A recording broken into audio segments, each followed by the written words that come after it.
위해서 이 수행본의 불교로, 그래서 나중에 저기 명상 센터도 이렇게 운영을 하신다라고 그런 말씀을 지더라고요. 그래서 하여간 나중에 이제 명상 수행도 열심히 하실 수 있는 그런 기회가 오리라고 생각이 됩니다. 네.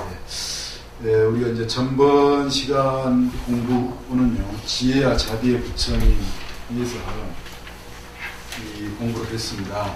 한번 교재 한번 펼쳐봐 주시기 바랍니다. 전번 공부는 살짝 우리가 한번 복습을 할 필요가 있습니다. 먼저 교재를 한번 펼쳐봐 주시면요, 11페이지부터 교재는 본격적으로 전번에 들어갔는데 그 4대 성지를 중심으로 제가 한번 말씀을 드렸고, 그 15페이지에 이 열애라고 하는 말이 설명이 되어 있습니다.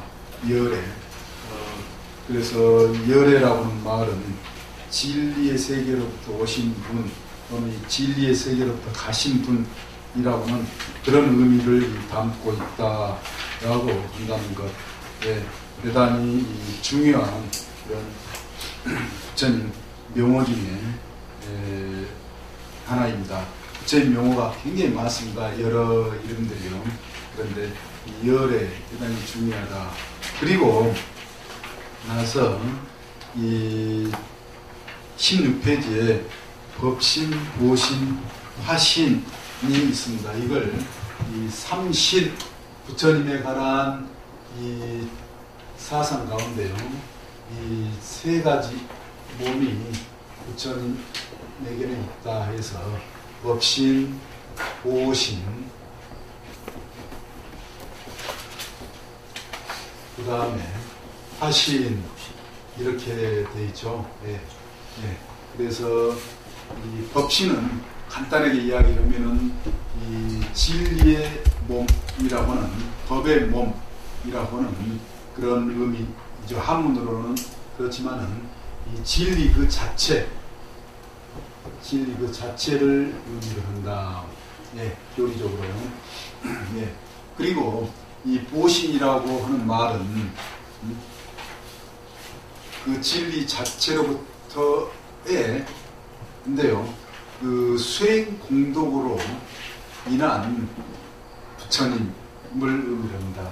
그 받을법으로 그렇게 되어 있습니다.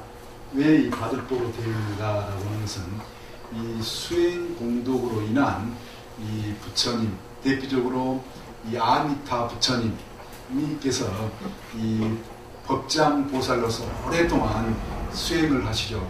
그에 관한 이 수행 공덕으로 이 극락세계를 건설을 하셨다라고 하는 것입니다.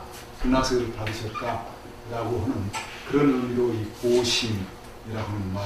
그리고 화신이라고 하는 말은 화하다, 나쁘다라고 하는 그런 의미로서요, 이 보신이 임하지 않는, 보신이 계시지 않는 그런 어떤 세계에 놔두신 부처님이라고 하는 그런 의미를 가지고 있습니다. 화신은. 그래, 이 대표적으로 보신 지금 바깥에 아주 태양이 밝죠. 저 태양을 상징하는 것과 연결이 돼서요, 대일열애, 비로자나불이 있습니다. 대일열애. 대일열애라고 하는 것은요, 말 그대로 위대한 태양, 빛, 위대한 빛의 부처님이라고 하는 빛 개념, 불교에서 대단히 중요합니다. 광명. 우리가 관광, 저도 최근에서 관광 우리가 많이 쓰고 있는데, 그 원적으로 이 여행하는 것, 또 경치 구경하는 것을 관광, 빛을 본다라고 해서 굉장히 말은 좋은데 이게 어디로부터 유래하고 그 깊은 어떤 의미가 궁금했었습니다. 그런데 이 간밤에서 이제 정확히 사실은 알게 된 겁니다. 그 유래가 원래 지역에서 나온 말이더라고요. 아무튼 그래 이 빛, 우리가 이 빛의 부처님으로 이 대일열의 비로자나불을 달리 또한 이 법신 부처님의 대표로 이 비로자나 부처님, 그리고 이 보신불의 대표 부처님은 어떤 부처님이라고 방금 전에 말씀드렸습니까? 아미타불, 아미타불이다라고 하십니다. 그리고 화신불의 이 대표적인 부처님은 어떤 부처님일까요? 예, 가끔 포기사 시험에 나타나게 되니까 제가 이 칠판에 한번 써서 드립니다. 석가모니 부처님, 석가모니 불이라고 그렇게 이야기를 합니다. 예. 그래, 이거죠. 이러한 불법, 이 법보화로도 그렇게 이제 이야기를 하는데요. 이걸 또한 비유적으로 1월 이 삼신이라고도 그렇게 비유해서 설명을 합니다. 1월은 달 하나가 이 세 가지 몸을 가지고 있다라고 하는 그런 말인데요. 이 달 그 자체로서 이 법신을 의미를 한다. 다른 그 자체로서 법신을 의미를 하고요. 이제 우리가 추석 되면은 휘영청, 밝은 달, 보름달, 그렇죠. 휘영청이란 말도요, 제가 굉장히 궁금했습니다. 이 도대체 어감은 굉장히 좋죠. 이게 보면 사전을 보면은 그냥 순수한 우리말처럼 돼 있더라고요. 부학자는 그렇죠. 그런데 우리말입니까? 순수하게 우리말로 부학자는 그렇게 국문학에서 이야기를 하는 저도 같은 모르겠는데. 예, 국문학과 출신인데 예. 그래 저는 굉장히 사실 궁금해하면서 이제 조사를 안 해봤는데 제가 아직까지 생각하는 결론 이게 원래 한문 빛날 희자에다 영자고 우리가 영롱하다 할 때 영자 그리고 청이 맑을 청자 이지 않을까 한번 이제 더 이제 조사를 한번 해봐야 되겠는데요.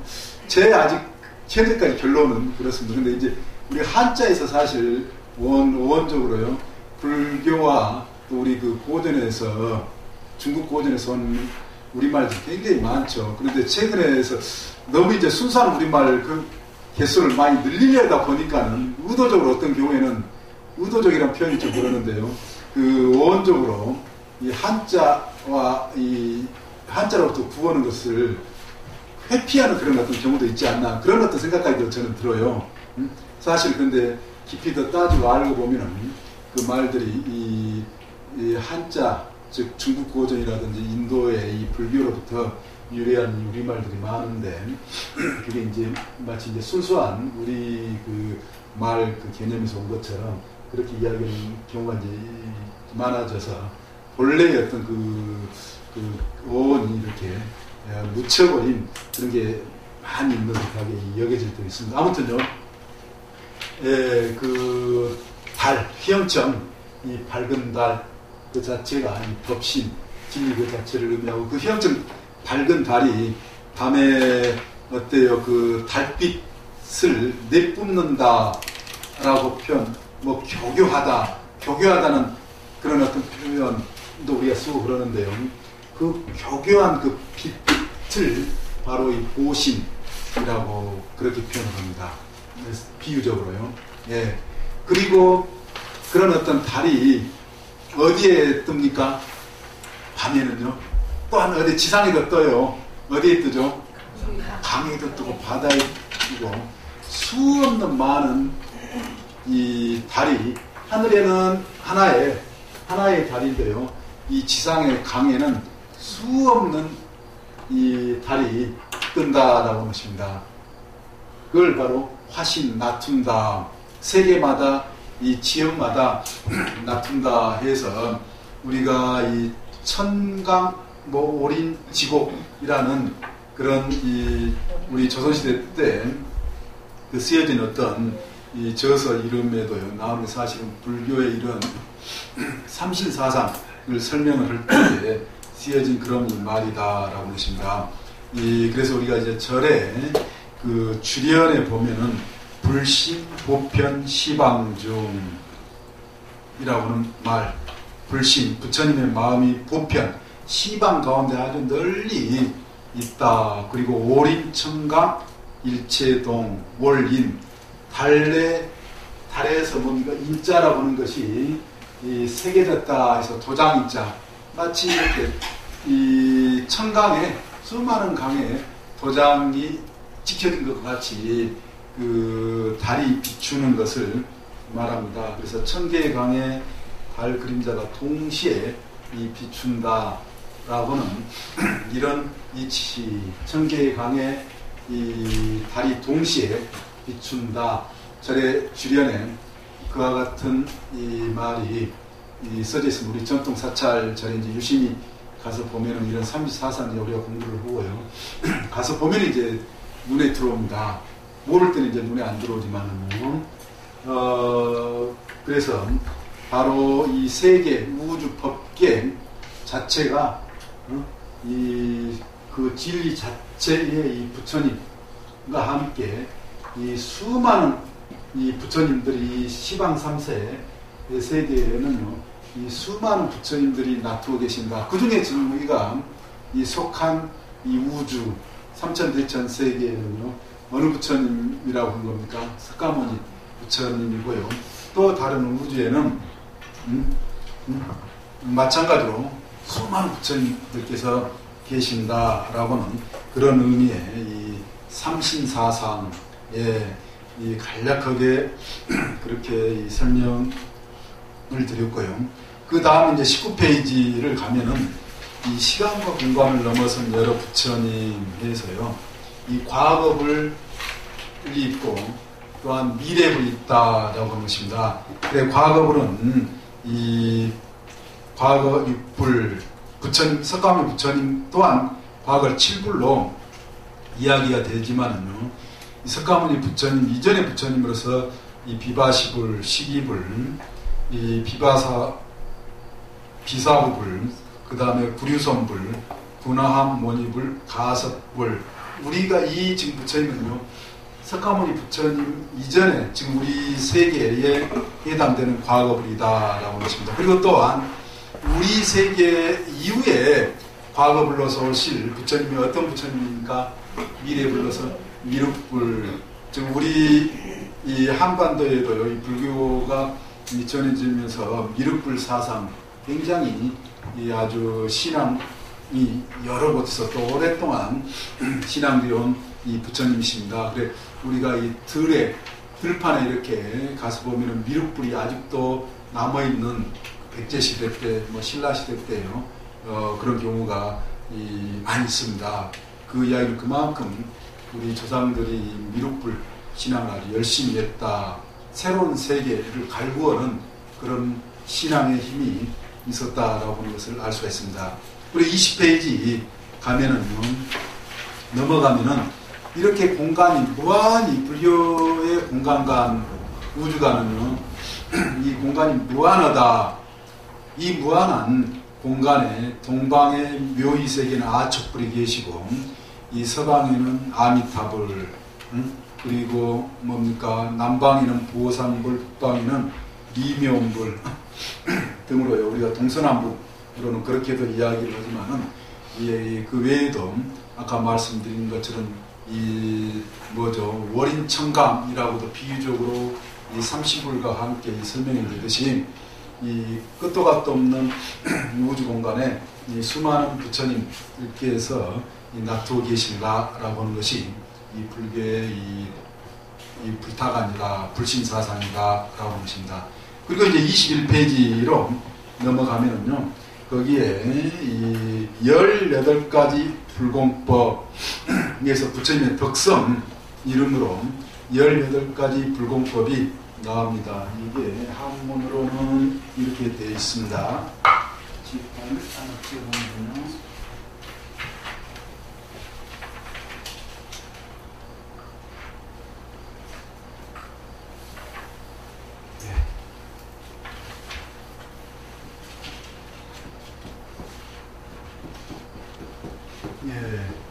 불공법이라고 하는 것이요, 공유하지 않는다. 글자를 좀 정확하게 썼으면 좋은데요. 불공법,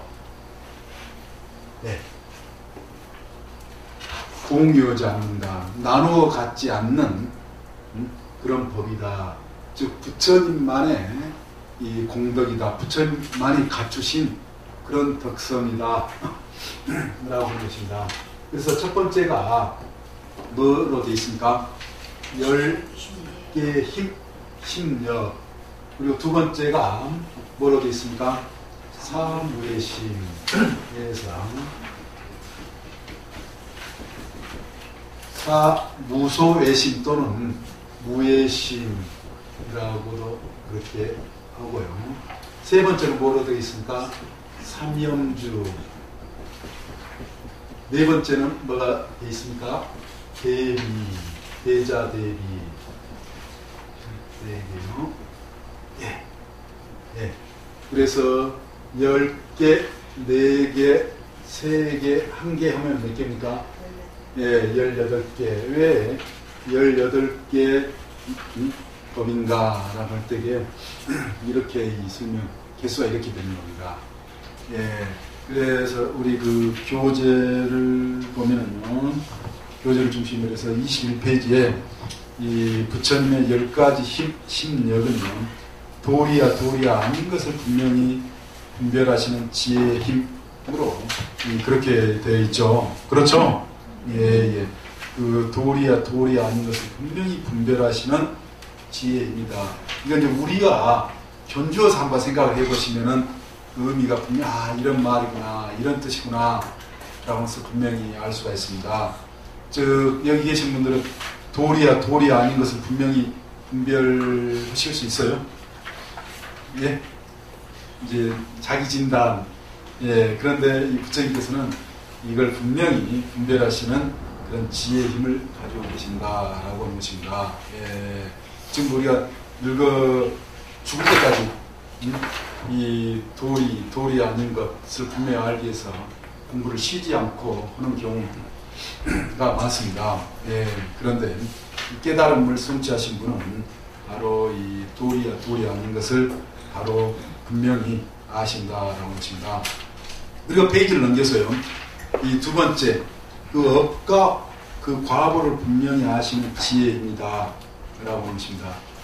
업이라고 하는 것은 자기가 짓는 어떤 행위를 업이라고 그러고요, 그 행위에 따른 결과를 과보라고 그럽니다. 그래, 이 자기가 또는 남이 어떤 행위를 지으면은 그 시간이 지난 다음에 어떤 과보가, 어떤 결과가 있을지 이 분명히 우리는 알까요? 예, 분명히 알 위해서 이제 공부를 하는 겁니다. 인과 불매, 인과에 어둡지 않게 이 과보를 분명히 아는, 분명히 정도는 아니더라도 어느 정도 알 수 있을 그런 어떤 지혜를 갖추기 위해서 우리가 공부를 하는 거죠. 그런데 이 부처님께서는 이 분명히 아신다라고 하는 것입니다. 그리고 세 번째, 여러 가지 선정에 통달하는 지혜의 힘이시다라고 그렇게 되어 있습니다. 예, 선정, 각 가지 종류의 선정이 있는데 선정을요 다 통달하시는 그런 어떤 지혜. 예, 우리는 이 기본적으로 사선이 불교의 가장 기본 선정입니다. 그런데 사선에서 초선도 사실은 성취하기가 힘듭니다. 예, 그렇지만 부처님께서는요, 이 모든 종류의 이 선정을 다 통달하셨다. 그리고 네 번째, 이 각 중생은 깨달음에 대해 저마다 다른 능력을 갖고 있음을 분명히 아시는 지혜의 힘이다로 그렇게 되어 있는데요. 중생은 깨달음에 대해서 다 저마다의 능력을, 다른 능력을 가지고 있다. 예. 그래서 부처님께서 이 중생들의 이 능력을 아시기 때문에 그 중생의 능력에 맞춘 그런 어떤 설법을 해주신다. 그게 이제 차제설법, 단계적인 어떤 그런 설법 또는 대기설법, 그 중생의 기질, 성향, 근기에 맞게끔, 능력에 맞게끔 이 설법을 해주시는 그런 어떤 능력이 바로 이와 같은 맥락입니다. 즉 부처님께서는 이 중생의 어떤 능력을 가지가지 다른 어떤 능력을 다 보고 계신다. 우리 자녀분들의 능력 보여요, 안 보여요? 능력이요? 네, 자녀분들의 능력도 제대로 안 보이죠. 이제 큰 지도자가 되려고 그러면은 어떤다고 그러니까 그 사람이 가지고 있는 제각기 그 능력을 잘 알고 그걸 적절하게 적재적소에 잘 쓸 수 있는 사람이 이제 이 제대로 된 지도자다라고 그렇게 이야기를 하지 않습니까? 그래 지금 우리 최근에 우리나라에서도 이제 지도자론이 굉장히 여러 가지로 논란이 되고 있습니다. 사실은요. 우리 사회를 좀 더 건강하게 정의롭게 만들 수 있는 그런 지도자의 역량이라는 게 무엇인가라고 하는 그런 어떤 문제가 대두되고 있는데요. 대두되었고요. 아무튼 이 부처님께서는 이 중생들의 어떤 능력을 제대로 정확히 파악을 하시고 그에 따른 가르침을 주신다라고 하는 것. 다섯 번째, 각 중생이 무엇을 원하는지 그리고 그에 대한 의욕이 저마다 다름을 분명히 아시는 지혜의 힘이다라고 되어 있습니다. 무엇을 원하는지, 즉 무엇을 원하는지라고 하면은요, 중생들의 욕망이 무엇인지를 부처님께서는 정확히 아신다라고 하십니다. 우리는 이 자녀들의 욕망, 뭘 원하는지 제대로 읽어낼까요? 남편의 욕망 원하는 것, 부인의 욕망 원하는 것 제대로 읽어내요? 그 못 읽어내니까는 어때요? 자녀분만 흔들어도요. 엄마는 그렇게도 몰라 하면서 따지고 들죠. 그렇게도 내가 원하는 걸 제대로 모르냐라고 그렇게 따지고 들을 수가 있습니다. 그런데 이 부처님께서는 중생들이 원하는 것을, 중생들의 욕망을 분명히 보시고 그에 적절하게 처방을 하신다. 그 욕망에 맞게 요즘 같은 사이클 주파수를 맞춰서 이 제도를 하시는, 교화를 하시는 거다라고 그렇게 이야기할 수가 있습니다. 여섯 번째, 각 중생의 성품을 또한 분명히 아시는 지혜의 힘이다라고 했습니다. 성품을, 성질을 정확히 아신다라고 하는 것. 네 번째나 이 다섯 번째고 비슷한 맥락입니다. 이 성품을 기질적인 거라든지 등등의 여러 어떤 중생들의 어떤 성향, 이걸 아신다라고 하십니다. 그리고 일곱 번째, 각 중생이 수행에 따라 얻을 수 있는 깨달음의 단계를 분명히 아시는 지혜입니다. 라고 했습니다. 깨달음의 단계. 이 중생은 이렇게 공부를 하면 어떤 단계, 수행의 단계로 이렇게 올라갈 수 있는가를 분명히 아실 수 있는 그런 어떤 지혜를 가지고 계신다. 그리고 여덟 번째는요, 시작 없이 윤회한 각 중생의 전생에 일어난 모든 일들을 알 수 있다. 달리 이것을 숙명통이라고도 그렇게 이야기를 합니다. 숙명명 또는 숙명통이라고도 이야기를 하는데요. 우리 보통 사람들은 이 자신의 과거, 태어났을 때부터 지금까지 자신의 과거 제대로 기억됩니까? 안 됩니까? 기억돼야 안 돼요? 안 되죠. 근데 어떤 사람들 가끔 어렸을 때 3살, 4살도 정확히 기억해내는 사람들이 있던가요? 없던가요? 주변에서요? 있어요. 그리고 우리 평소에는 기억하지 못했던 게요, 아주 어떤 마음이 굉장히 차분히 가라앉히고 절에서라든지 또 어디 한적한 장소에서 공부를 하면은요, 이언뜻 어렸을 때 평소에는 기억하지 못했던 게 아주 선명하게 이렇게 기억으로 떠오르는 그런 경우는 있습니다. 그리고 또 이 주변에서 보면은요, 부산의 어느 보살님은 어때요? 예전에 숙명통이 열려가지고 스스로는 물론 다른 사람들의 과거의 전생을 잘 봐주셔가지고 그 보살님들 많은 사람들이 몰려간 적이 있어요. 80년도에요. 그 보살님 이제 본명은 제가 기억이 안 나는데, 그리고 가끔 또 점쟁이들이 그 본다라고 해야 안 본다라고 그래요. 점쟁이들. 그래서 그 사람 과거를 이야기해주고 그러잖아요. 부분적으로요. 그렇듯이 이 부처님께서는 이 부처님 스스로는 물론요, 다른 사람의 다른 존재의 이 과거를 다 본다라는 겁니다. 추리한다는 것이 아니라, 본다라는 것은 요즘에 말로 그러면 뭐라고 그러죠? 동령 뭐라고 비벼본다. 요즘에 사람 그 사람 뭘 했는지 안 봐도 뭐라고 해요? 비벼 막 그런 표현을 쓰듯이 마치 부처님께서는 이 다른 존재를 그대로 보신다라고 하십니다. 추리한다. 머릿속으로 상상한다는 것, 추리한다. 그런 게 아닙니다. 보신다. 예. 그래서 이 불교에서 이 부처님의 어떤 과거의 전생담이 많이 나오는 이유가 그렇다라고 것입니다. 그리고 9번째, 이 끝없이 윤회할 각 중생의 내생에 일어날 모든 일들을 분명히 아시는 지혜의 힘이다라고 했습니다. 이 사람이 존재들이 죽고 난 다음에 그 존재는 어떤 존재가 될 것인지, 어떤 존재로 태어날 것인지를 아는 그런 부처님의 힘이시다라고 하는 것입니다. 이제 사실날 얼마나 대략 추정이 돼야 안 돼요. 천년만년 사실 그런 각오가 돼 있는 건 아니시죠? 예. 이제 죽고 난 뒤에 이 대략 어느 세계에 어느 존재로 태어날지 자신해요? 어떤 존재로 난 태어날 것이다. 예.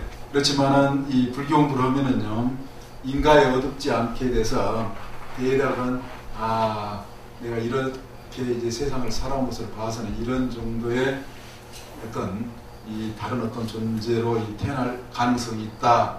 그걸 이제 알 수는 있다라고 하십니다. 불교 공부를 하게 되면은요. 예, 그런데 그걸 이제 추리로 아는 거죠. 보통 중생들은요. 공부를 통해서. 그런데 부처님께서는 보실 수가 있다. 보는 개념. 이 이야기가 된다라고 하는 것입니다. 예. 그리고 10번째, 중생들의 모든 번뇌가 닿으면 깨달음을 얻을 것이라는 것을 분명히 아시는 지혜입니다. 예. 예. 중생들이 뭐예요? 번뇌를 다하고 이 깨달음을 얻을 것이다. 그래서 이제 일체 중생 시류불성이라고는 이 불교의 아주 중요한 가르침이죠. 이런 입장에서 이 공부를 하면은 그 존재들마다 다 이 시간의 때는 다르고 그렇지만은 깨달음을 얻는 것을 분명히 아시는 그런 어떤 힘을 가지고 계신다라고 하는 것입니다.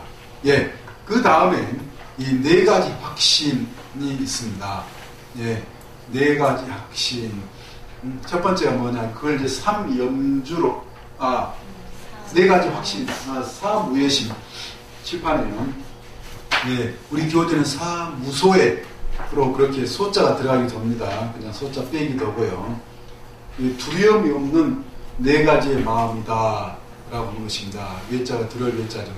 첫 번째, 최고의 깨달음을 얻었다고 분명히 말씀하시는데 조금의 두려움도 없는 확신이다 라고 하는 것입니다. 완전한 깨달음을 얻으셨다 라고 하는 것을 말씀하시는데 분명하시다. 조금도 의심이 없다 라고 하는 거.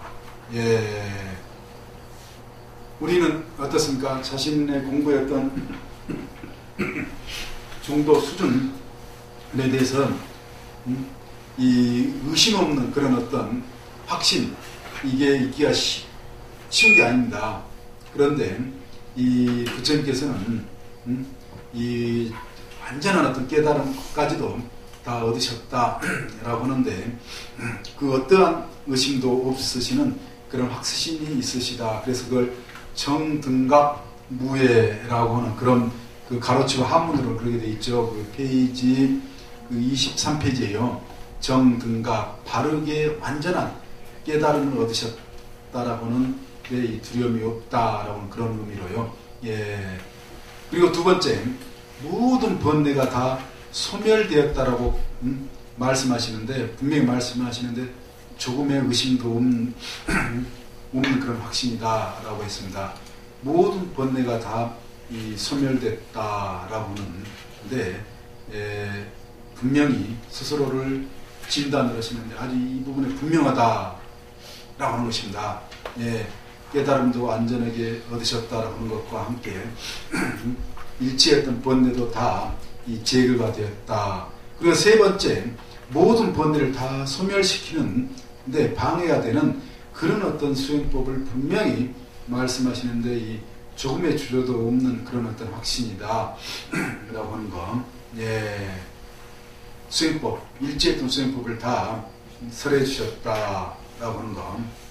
그리고 네 번째, 이 모든 번뇌를 다 소멸시키는 바른 수행법을 분명히 말씀하시는데도 이 조금의 어떤 주저도 없는 그런 확신이 되어 있습니다. 그래, 이 첫 번째, 두 번째는 이 자리적인 그런 어떤 측면으로 이제 더 뭐 분석적으로 설명을 하면은요. 그리고 세 번째, 네 번째는 이타적인 그런 어떤 측면으로도 이 구분을 해서 이 설명을 합니다. 예, 즉, 이 첫 번째, 두 번째는 깨달음의 문제와 관련해서 이야기하신 거죠. 부처님 스스로 해당되는 그런 어떤 그리고 이 세 번째, 네 번째는 이 중생을 구제, 교화하실 수 있는 그런 어떤 능력으로서 이 세 번째, 네 번째다라고 하십니다. 이 네 가지 확신, 예, 이 또한 우리가 스스로 이렇게 한번 견주어서 보시면은 그게 얼마만큼 우리는 가능한 일인가, 자신할 수 있는, 확신할 수 있는 일인가, 이렇게 어느 정도 번뇌가 다 있는가, 우리는 번뇌가 어느 정도 남아 있는가, 자신의 어떤 번뇌의 어떤 수준, 이것도 분명히 진단하기가 그렇게 쉽지 않습니다. 예, 그런데 부처님께서는 분명하게 그러한 어떤 문제를 진단을 하시는, 그래서 확신 수준으로 그렇게 이야기된다라는 것입니다. 그리고 이제 세 가지 바른 마음 자세에서 삼염주로 나와 있습니다. 예, 첫 번째가 모든 중생이 부처님을 받들고 따르더라도 기쁜 마음에 흔들리지 않고 항상 바르게 알고 바르게 생각하신다. 이것을 초념처 또 초념주라고도 이야기를 할 수가 있습니다. 삼염주인데요.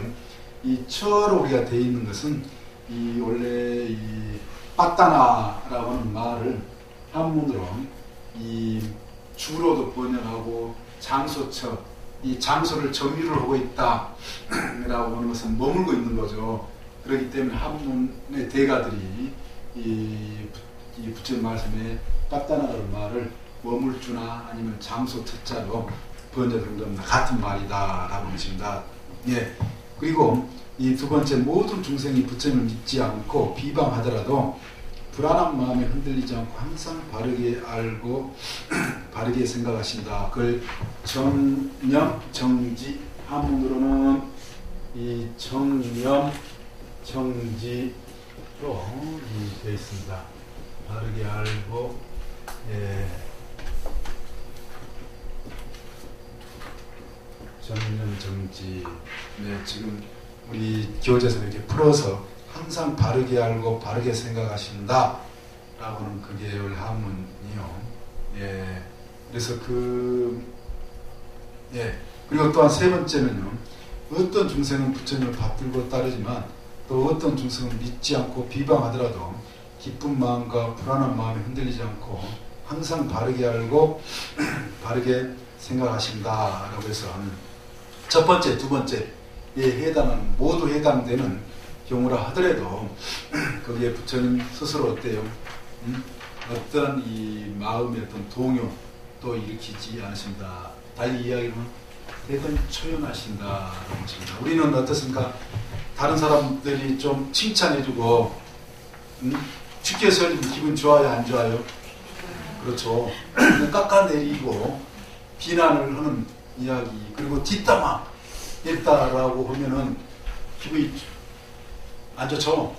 예, 그렇습니다. 굉장히 이번에 그 청주에서 살인 사건도 그 이야기 뒷담화라고 해야 되나요? 그걸 뒷담화라고 해야 되나? 하여간 그렇죠. 그게 이제 크게 동요가 돼가지고 이 사람을 죽이는 일까지 된 겁니다.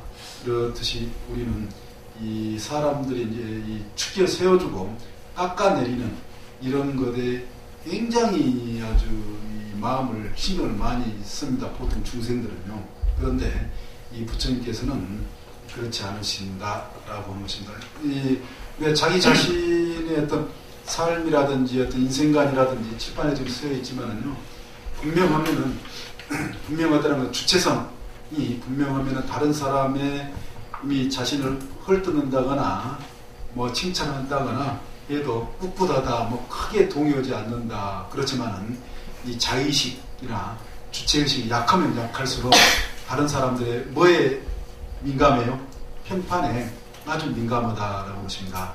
예, 그래서 우리가 공부를 해야 되는 부처님 공부를 법당에 가서 아주 열심히 해서 심지를 길러야 되는 그런 어떤 이유가 바로 그와 같습니다. 그렇지 못하기 때문에 항상 아주 다른 사람 그 편판에 일희일비해서 늘 그냥 마음이 기분이 좋았다가 기분이 나쁘고 그 아주 주기가 있습니다. 전부 다 주기의 어떤 정도가 다 다르죠. 일희일비가요. 그렇지만 그 희비의 그런 어떤 삶으로부터 우리는 이 벗어난 그런 항상심, 불교에서는 또 항상심이라고도 이야기를 합니다. 그런 마음 자세를 갖춘 것이 바로 우리 수행의 이 자세인데요. 공부의 내용인데, 하여간 이 부처님께서는 그러한 데 대단히 처연하신다라고 하는 것이 바로 이 삼영주입니다. 예. 그리고 이 마지막 저기 페이지 24페이지를 가면은 우리가 그 대자 대비라고 그렇게 되어 있는데요. 대자 대비. 부처님께서 이 대자, 우리도 다 자비심이 있습니까? 없습니까? 있죠. 그런데 부처님의 자비심, 위대한 끝없는 자비심 또는 무연대비라고도 그렇게 이야기합니다. 무연대비, 부처님의 자비심을 무연대비라고도 하는 이유는, 우리는 연이 조건을 의미를 합니다. 예, 다른 사람에게 이 자비심, 선심을 내는 뭐 하나 다른 사람 주더라도 어때요? 내가 하나 주면은 나중에 시간 지나면은 그 사람이 나를 잘 봐줄 것이다. 응? 또 나의 어떤 대가를 치러줄 것이다. 라고 하는 그런 식으로 자비심을 베풀 때가 있습니다. 자비를 베풀 때가 있어요. 그래서 자기가 마음도 써주고 신경도 써주고 또 뭐 물질적으로도 혜택을 다른 사람 줬는데 그 사람이 요즘 말로 이런 배신을 때렸다. 그럼 가만히 놔둬요, 안 놔둬요? 기타 뭐 엄청나게 하고 죽일놈 살릴놈 하고 그러지 않습니까? 즉 조건적으로 주는 거예요. 그 사람. 요즘 부부관계도 진정한 어떤 사랑이 아니라 조건적으로 결혼, 조건적 사랑 있는 경우가 많잖아요. 요즘에 젊은 사람들 결혼에 있어서도요. 그러니까 그 상대방이 얼마만큼 재산을 가지느냐, 저 재산으로 나를 편안하게 살릴 것인가, 그것부터 계산을 해가지고 그 조건적인 그런 결혼. 그래 그 조건이 나중에 어때요? 무너져 버리거나 그러면 어때요? 요즘 젊은 사람들요, 바로 얼마 안 가서 이혼까지 가버리는 그런 경우도 많지 않습니까? 그 진정한 어떤 인간애적인 그런 어떤 사랑이 아닌 그런 어떤 조건부적인 내심 조건부적인 그런 어떤 결혼이기 때문에, 아무튼 예, 우리 중생들은요 그런 입장에서 자기보다 못한 사람들한테는 자비심이 나아요. 어떤 동정심도 측은한 그런 어떤 마음도 나오고, 그런데 자기보다 더 잘나고 뭐예요, 재산도 많고 지위도 높은 사람한테 측은한 마음이라든지 동정심이라든지 자비심 나든가요, 안 나든가요? 이웃집 사람이 더 자동차도 고급 자동차도 고급 돈도 많고 그러면 그 사람이 뭔가 뭐예요? 그런 사람한테는 어떤 마음이 보통 우리가 납니까?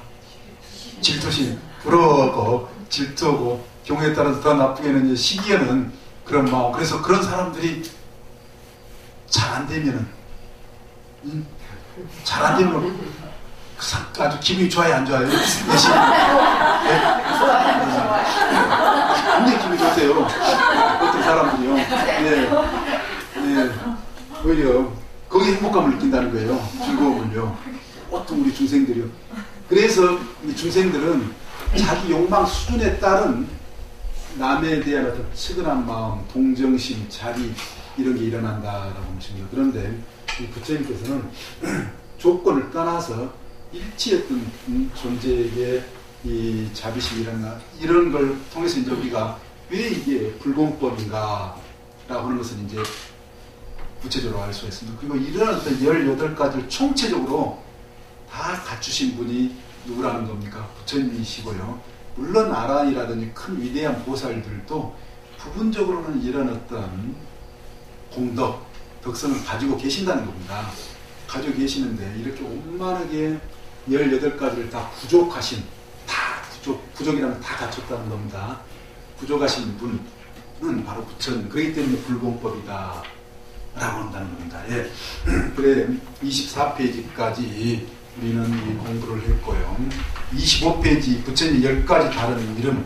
우리가 이 신행 요집에서도 수미정사 신행 요집에서도 부처님 10가지 그 뭡니까 분명히 있죠. 있습니다. 저도 항상 이 수미정사 그 가지고 다니는데요. 저기 있습니다. 법회 염송에 열애 운공 정편지 명행족 선서 세간에 무상사 조장부 천인사 불세존 비불 기법 기승 예성 이 수미정사 이 신행 요집에도 분명히 들어가 있습니다. 예, 다 해보셨죠? 네, 예, 그렇듯이요. 바로 이 열의 10호는 이 25페이지 중간 아래에 보면은 그렇게 다시 이렇게 나열이 됐는데 그러면은 우리가 이제 그 의미를 간략하게 저거 이제 따져보고요. 간략하게 따져보는 것이죠. 그렇지만 대개 돌아가셔가지고 또는 더 이렇게 공부를 심화 공부 깊이 하셔야 된다라고 하십니다. 열에는 아까 말씀드린 것처럼 진리의 세계에서 오신 분 또는 진리의 세계로 가신 분이라고 하는 그런 어떤 의미를 가지고 있다. 그리고 운공은 마땅히 공양받을 분이시다, 존재다 라고 하는 그런 의미입니다. 마땅히 공양을 받는다. 부처님께서는요, 부처님 같은 성인은 마땅히 공양을 받을 수 있는, 우리가 어떤 그 존재 사람에게 뭘 이렇게 주는 데 있어서요, 어떤 사람은 주고 싶은 사람이 있고 어떤 사람은 주고 싶지 않은 사람이 있죠. 현실적으로 우리 중생심에도 그렇지 않습니까? 예, 그렇듯이요, 이 모든 것을 다 마땅히 이렇게 드릴 수 있는 분, 그런 어떤 이 우주의 이 세상의 대의를 실현하고 계시기 때문에, 예, 그런 분의 의미다라고 하십니다. 응공, 원래는 아라한, 달리 또한 이 일치했던 번뇌를 다 진멸하신 분이시다 라고 해서, 아라한 하면 우리가 절에 가면은 무슨 전으로 이름이 되어 있습니까? 응진전이나 또는 나한전 이렇게도 이름이 되어 있지 않습니까? 원래 의미는 아란이다. 아란을 응공, 응진 여러 말로 번역 다 그 의미가 다 들어가 있기 때문에요. 그러는데 그 아란은 일치했던 번뇌를 다 소멸시킨 그런 어떤 존재다 라고 하십니다. 우리 절에 가면 나한전 있어요, 없어요? 있지 않습니까? 예, 우리가 예불문에도 16나한, 16성 내지 500성, 거기서 500성이 누구예요? 500아라한 님을 말한다. 그래, 절에 가면 500나한 모신 절도 있고 그러지 않습니까? 예, 부처님께서도 이 아라한의 한 분이시다 라고 하십니다. 다르게 이야기하면요, 그와 같은. 예, 그리고 정편지라고 하는 것은요, 페이지를 넘겨보시기 바랍니다. 26페이지. 정편지는요, 이 산스크리트로 삼맥삼보리로 등정각자와 같은 말로 우주 만물의 모든 이치를 완전하고 바르게 깨달으신 분이다. 거기다 줄 그어두시기 바랍니다. 그래서 편자, 변 또는 편, 우리가 보편 할 때에도 정변 할 때에요, 이 편이라고 하는 말이 이 보편, 요즘에 보편이라고 하는 말에서도 쓰여지고 있듯이요. 일체 모든 두루두루 다 있는 것을 의미를 합니다. 보편 타당하다 이런 말도 우리가 쓰고 있듯이요. 그래 이 부처님께서 이 깨달으심의 내용은 바로 전번 시간에도 우리가 한번 살펴봤지만요. 위로는 더 이상 높은 것이 없이, 그리고 이 옆 공간적으로는 일체 모든 것을 다 포함하는, 그래서 보편적이다 라고 한다는 겁니다. 일체에 다 두루어신 그런 어떤 두루운 것을 다 깨달으셨다. 그래 우주 만물의 모든 이치를 완전하고 바르게 깨달으신 분, 이런 의미로 이 등정각 또는 정편지, 정편지라고 할 수도 있겠습니다. 예. 그 다음에 명행족이라고 하는 말이 있습니다. 대단히 의미심장한 것 같아요. 즉 이치에 대한 밝음과 실천, 이것은 부족한다. 동시에 만족시킨다 라고 하는 것입니다. 예, 그래서 부처님께서는 부처님 몸소 행하시는 것, 실천하신 것을 말씀을 하십니다. 그리고 그래 실천하지 못하는, 실천 안 하신 그런 어떤 것은 말씀하신다 안 하신다? 말씀 안 하십니다. 달리 이야기하면 명행족이라는 것은 그와 같습니다. 우리 동아시아에서도 지행합일이라고 하는 말이 비슷한 말이죠.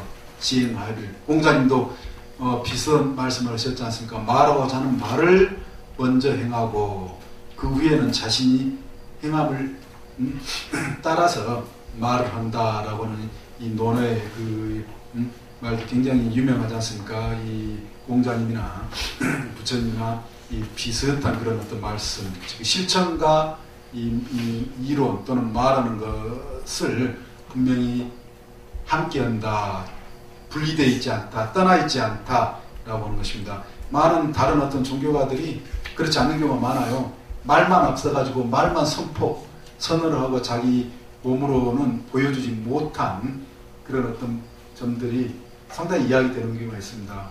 조금 그렇지만은 유종교 가운데 기독교 성경에 나온 학자들이 그런 분석을 하는 경우가 있어요. 기독교 성경의 신약에 나온 대로 예수님이 가르친 대로 예수님은 활동을 실제로 몸으로 보여줬는가, 거기에는 상당히 간격이 있다, 그렇게 연구하는 학자들이 이야기하는 경우가 있다라고 하는 것입니다. 다른 종교 같은 경우는요. 그렇지만 불교의 경우는 그게 떠나 있지 않는 그런 어떤 범위에서 이 부처님을 명행족이라고 그렇게 말씀을 하신다. 그리고 선선은 이 잘 가신 분이다. 뭐 진리의 세계 또는 윤회를 벗어난, 고통을 벗어난 그런 어떤 세계로 이 잘 가신 분이다. 그리고 우리 교재에 이 생사윤회의 강을 떠나신 분으로도 그렇게 설명이 되어 있죠. 그리고 세간에는 우리가 살고 있는 이 세상을 완전하게 이해하신 분이다 라고는 세간을 이해하신 분이다. 그렇기 때문에 이 적절하게 설법을 해주신 거죠. 차제설법, 중생들의 근기성양, 기질 뭐 전부 다 알고 계십니다 라고 하는 것입니다. 예, 알고 계십니다. 척 보면 뭐라고요 요즘에요? 뭐 웬다라는 거. 척 보면 웬다 또 뭐라고요? 아까 뭐라고 했어요? 척 보면 바로 보면은 그냥 자녀분들 척 보면 다 읽혀져요 안 읽혀져요? 잘 읽혀질 수도 있지만 생각이 깊은 자녀분들 보면은 요즘에 굉장히 복잡해요. 잘못 짚는 경우도 많지 않습니까? 자신의 자녀라고 하더라도요. 자신의 남편, 자신의 부인 척 보면 다 어느 정도 읽혀져요 안 읽혀져요? 지금은요. 읽혀질 수도 있죠. 안 읽혀지시던가요? 손끝 한 번, 말끝 하나에도 무슨 말을 하려고 그러는지 어떤 마음 상태인지 대략 읽혀질 때도 있잖아요. 안 읽혀질 때도 있지만은요. 예, 표정만 봐도, 예, 눈빛 하나만 봐도, 예전 한참 연애 때는 눈빛 하나만 봐도 지금은 잘 안 가시는데 예, 아무튼 세간의 부처님께서는 바로 그냥 아신다라고 하십니다. 중생들의 이 세상 구조를요, 삶의 어떤 모습을, 왜 어떻게 알 수 있는가? 저는 이제 추리로서 어느 정도 가늠이 돼요. 어떤 세계를 진정으로 그 세계를 떠나면은요, 그 세계가 또한 제대로 보일 수 있다는 그런 생각이 요즘에는 듭니다. 그 세계를 완전히 제대로 떠나게 되면은 그 세계가 객관적으로 있는 그대로 여실하게 드러나. 그런데 우리는 그 떠나지 못하고 그 안에서 뒤엉켜 있기 때문에요, 그게 잘 드러나 보이질 않는다. 즉 부처님께서는 세간을 이 중생심을 떠난 그런 어떤 경지이기 때문에 이 중생심이 너무나 분명하게 말 그대로 척 보면 보일 수 있는, 보여지는 그런 경지에 이르신 분이다라고 우리는 한번 다시 이해를 해볼 수 있겠습니다. 그리고 무상사는 더 이상 높은 그런 것이 없는 그런 어떤 이 스승이시다, 존재이시다, 가장 위대한 가치의 존재이시다라고 하는 그런 어떤 의미가 무상사, 아누타라. 그리고 조장부는요, 왜 그러는가는 전번에 공부를 했죠. 이 존재에 가장 정점이 있는 뛰어나신 훌륭하신 분이시다. 최고의 가장 완전한 이 세계 모든 것을 다 포함한 진리를 깨달으신 분이기 때문에요. 그리고 이 조장부는 이 중생을 깨달음으로 적절하게 인도를 해주실 수 있는 그런 분이시다. 조장부. 조라는 것은 조절하다, 컨트롤한다, 제어한다 라고 하는 것입니다.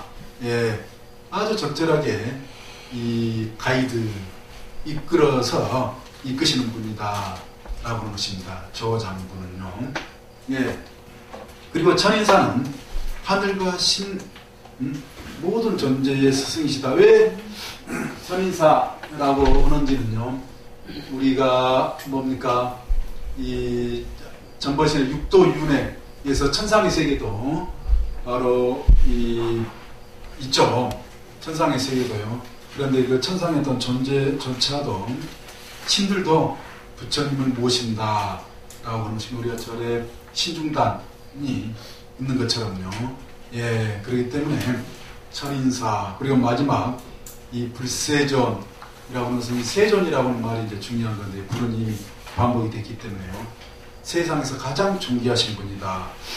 가치적으로 가장 존귀하신 분, 그런 어떤 의미로 불세존이라고 하는 것입니다. 그래 이 부처님의 이 10호 10가지 이름 한번 되새겨봤습니다. 여기까지 해서 전번 시간 부처님의 이 생애, 또 부처님의 이 사상적인 어떤 의미, 관련한 의미를 전부 살펴봤습니다. 교재 여기까지요. 그래 우리 이제 전반부 공부를 다 끝냈고 15분에 다시 공부를 시작이라는 것이 무엇인가 라고 하는 거 먼저 살펴보면, 우리 교재 30페이지에 거의 29페이지에 이렇게 세계관의 의미 돼 있고, 그 30페이지에 그렇게 돼 있습니다. 중간 아래에 인생살이에서 기본 상식으로 확립해야 할 첫째 조건으로 무엇이 있을까? 거기다 줄 그어주셔도 좋습니다. 인생살이에서 기본 상식으로 확립해야 할 첫째 조건으로 무엇이 있을까? 두말할 것도 없이 올바른 세계관을 확립하는 일이다. 분명 세계관은 삶의 방향과 내용을 좌우하는 근간임에 틀림이 없다. 거기다도 빨간 줄로 써놓으셔도 좋습니다. 대단히 아주 중요한 내용이다라고 하십니다. 우리 삶은 세계관을 반영하고, 또는 이 세계관, 우리 삶이 바로 이 세계관을 표현을 한다라고 하는 것입니다. 달리 이야기를 하기는요, 그 이야기는 우리가 지금 삶을 살아가면서요, 이 주변의 어떤 사람들은 세상만사, 인간사가 다 누구 뜻에 의해서 이루어지고 있다라고 생각을 하는 경우도 있죠. 누가 이 세상을 주관하고 있다, 다스리고 있다, 라고 할 때에, 예를 들어서, 박주영 축구선수가 골을 넣으면 누구에게 감사 기도를 올려요? 박주영 축구선수 있잖아요. 교회 믿는, 네, 주님이, 신이, 그렇게 해서, 축구공 하나 들어가는 것도요, 주님이 허락하지 않으면 들어가지 않는다라고 하는 거예요. 예, 그래, 모든 것이 다 신의 뜻이다 라고 하는 그런 이 세계관을 가지고 있는 경우가 있습니다. 예, 그리고 또한 세상만사, 인간사 다 어떤 운명적으로, 숙명적으로 이 정해져 있다라고 하는 그런 어떤 입장이 있습니다. 그래서 우리 예전 조상들도 지금도 그렇지만 주역을 풀어내서 인생사, 세상사를 설명을 하는 사람들이 있던가요, 없던가요? 있어요. 주역, 그렇죠. 저도 전번주 금요일 날 학교에서 주역 전공 선생님이 그걸 발표를 해서 저도 토론에 참석해가지고 이 여러 어떤 이렇게 논의점들에서 더 이제 분명하게 저도 이 확인한 그런 어떤 것들이 있는데요. 즉 주역, 더 심하게는 이 사주팔자에 정해져 있다라고 그렇게 생각하시는 분들도 있습니다. 세상만사가요, 세상사, 인간사. 그리고 어떤 분들은 그게 아니다. 이 우연히 일어난다라고. 그래, 어떤 좋은 일이나 나쁜 일이나 다 이게 우연히 그때그때 일어나는 거지. 그게 신의 뜻도 아니요, 또 이 정해져 있는 것도 아니다. 우주적인 어떤 법칙으로서 주역이라든지 또는 사주팔자에서도 이미 어떤 게 정해져 있다는 겁니다. 사전에. 그래서 그걸 이제 해독해내려고 그러지 않습니까? 풀어내려고 그러지 않습니까? 예, 주역이나 사주팔자, 즉 영리사. 요즘에 점쟁이도 이제 그런 거죠. 예. 그런데 그렇듯이 이 세상에 어떻게 세계가 일어나고 있는가에 관한 문제, 그게 바로 이 세계관이다 라고 하는 것입니다. 가장 큰 말로 세계관, 우리 교재에서도 이 삶의 방향과 내용과 관련한 문제다라고 해서 제가 줄을 그것이라고 본 게요. 그와 같다. 그 세계관의 가장 큰 말, 그 안에 들어간 말이 사실은 인간과 세계관을 어떻게 보느냐에 따라서 이제 구체적으로 인간이 어떤 존재고 또 인간의 삶은 어떤 방향으로 나아가야 되는가라고 하는 것이 더 설명이 되어지고요. 더 밑에 말은 가치관이라고 하는 말입니다.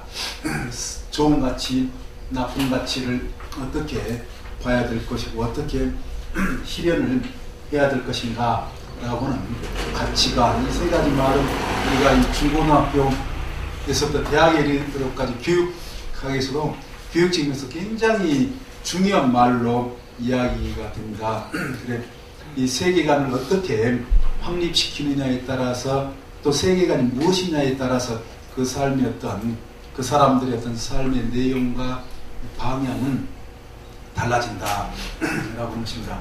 많은 사람들이 아까 이제 말씀드렸듯이요, 이 세상의 중심, 이 우주의 중심은 누구에게 있다라고 봤다는 것이 우리 인류 역사에서요 아주 널리 동서고금을 막론하고 오랫동안 이 우주와 세계의 중심은 누구라고 생각했습니다. 예전에요, 신이다라고 생각하는 거예요. 신이다. 신이 내렸다. 그러니까 대통령만 누가 되더라도 하늘이 내렸다라고 나이 드신 어른들의 이제 세계관적인 어떤 입장에서 그렇게 이야기를 하지 않습니까? 즉 하늘에 있는 신이 이 세상을 만들고 주관하고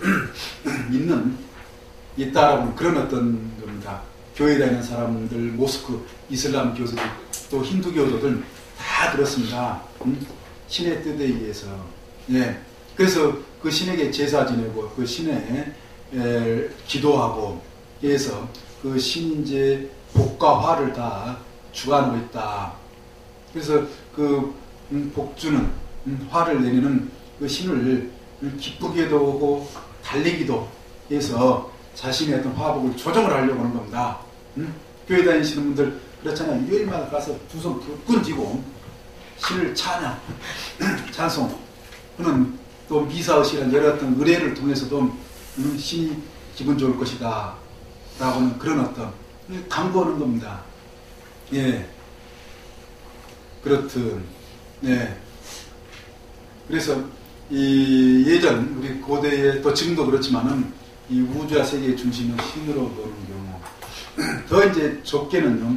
국가, 우리 이제 동아시아에서는 이 그 나라로 보면은 그 중심 나라, 우주의 이 세계의 중심 나라는 어느 나라로 본 거예요?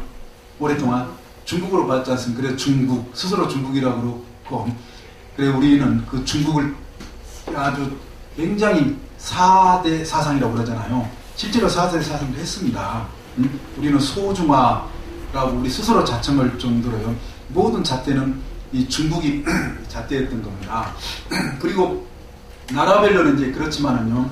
나라에서는 그래 중국을 우리가 중심으로 생각을 했고 또 우리 한반도에서 이 우리 어떤 나라 우리 조상들에 있어서 세계관적인 면에 있어서 중심은 누구였느냐? 왕이었습니다. 왕. 그래 왕에게 모든 것을 거는 겁니다. 왕에게요. 그래 그 왕 우리 사극 같은 데 보면은 성은이 만극합니다.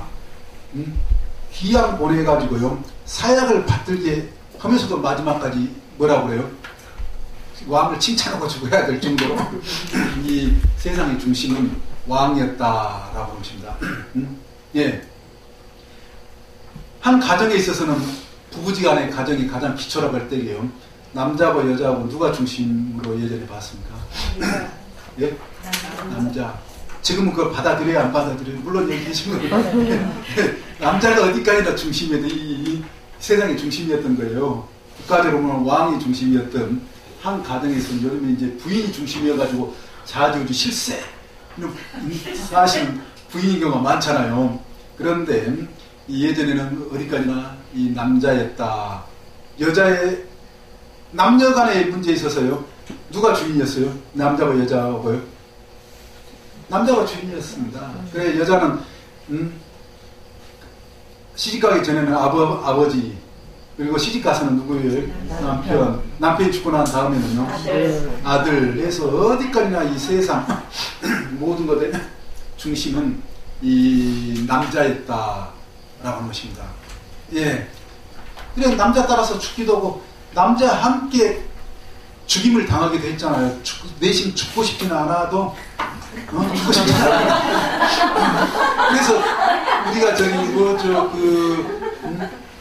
뭐 예전에 술장제도 있지만은 뭐 이렇게 양반 사이에서 특히 강요됐던 게 남편이 죽으면은 뭐 연려분도 철저하게 남성 중심인 겁니다. 예, 자기 개개했던 인간 존재가 이 중심이 된 적이 없어요. 인류 역사에서요. 거의.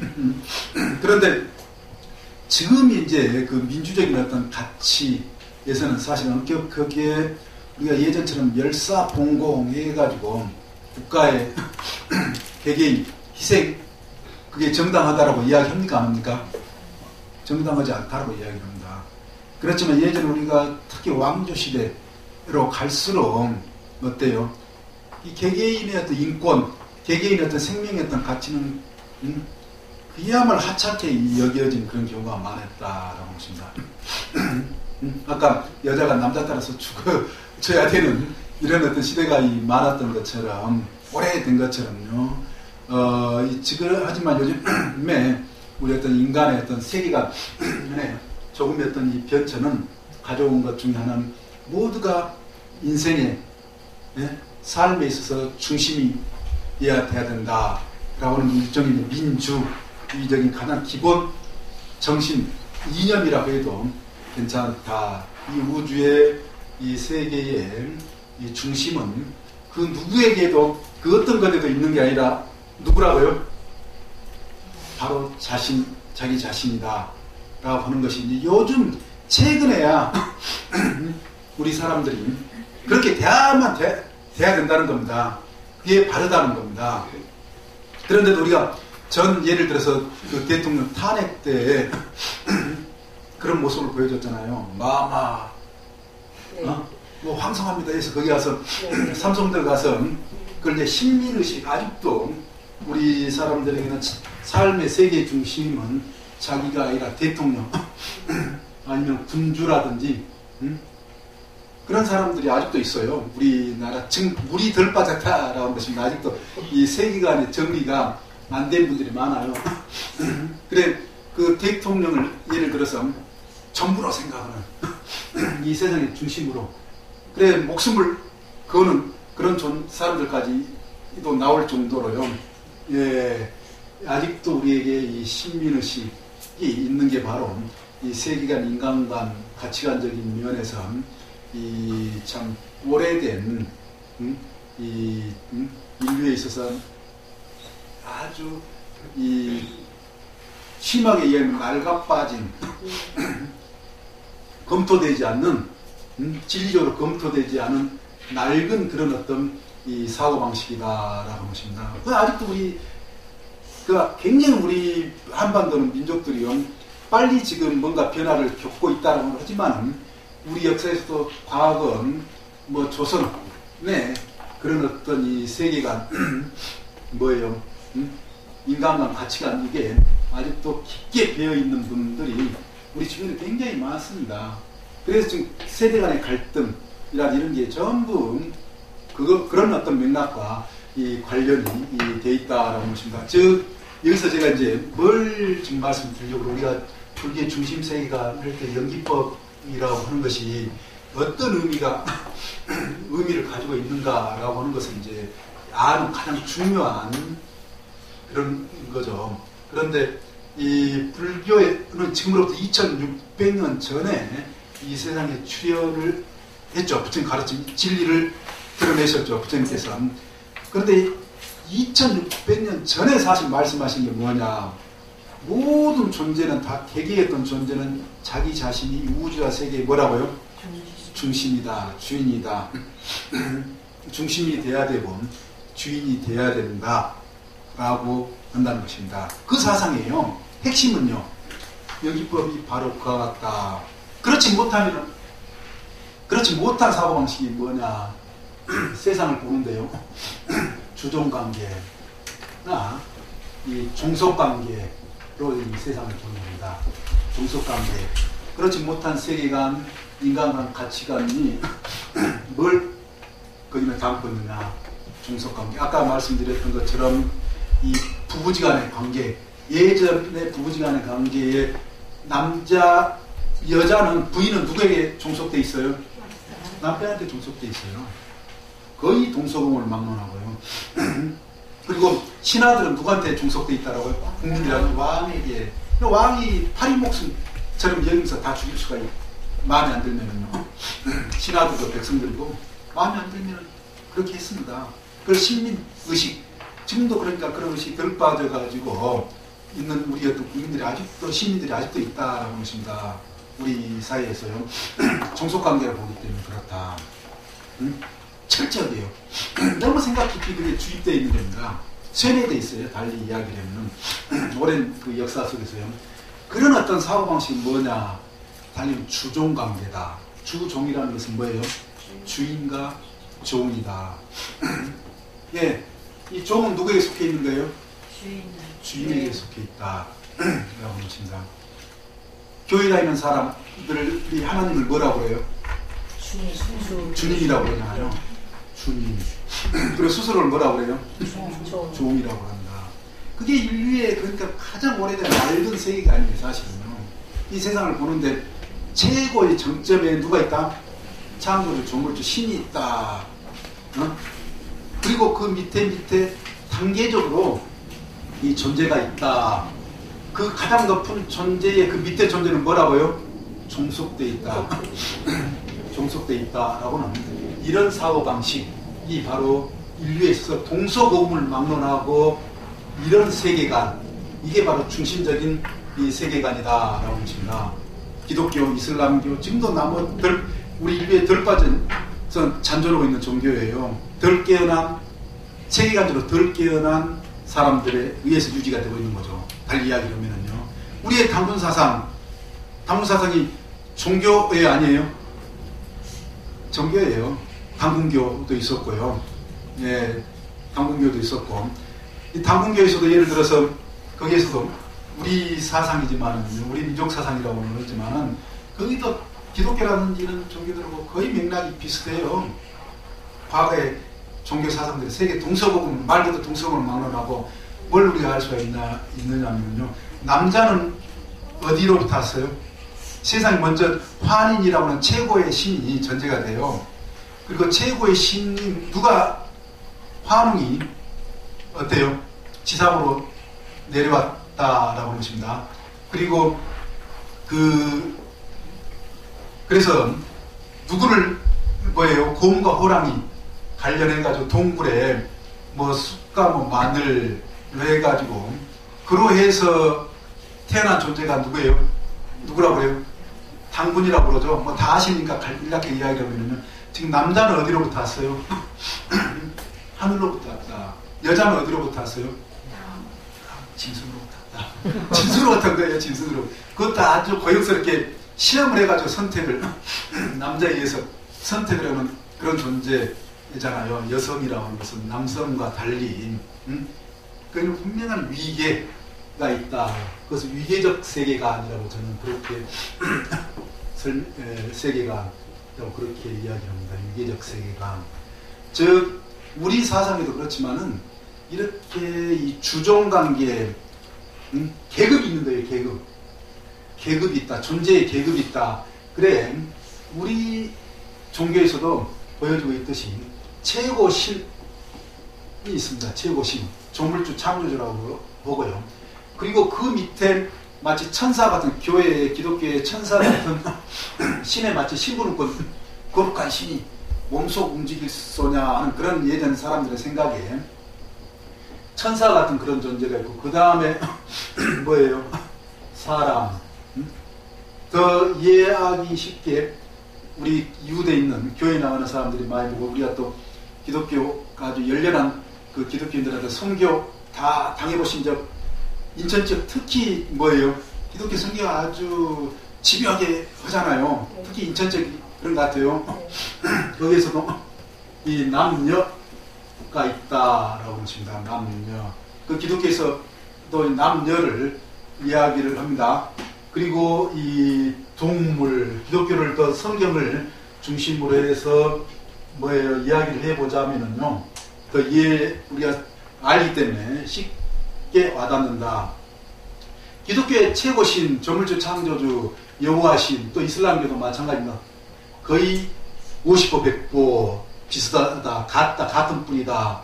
그래 여호와신 그 밑에 천사들이 있고 그 신이 누구를 만들었다라고 그래요? 먼저 아담을 만들었다. 남자를 만들었다는 거예요. 신은 남성신이다. 남자 그래 자기하고 닮은 남성신을 남자를 만들었다.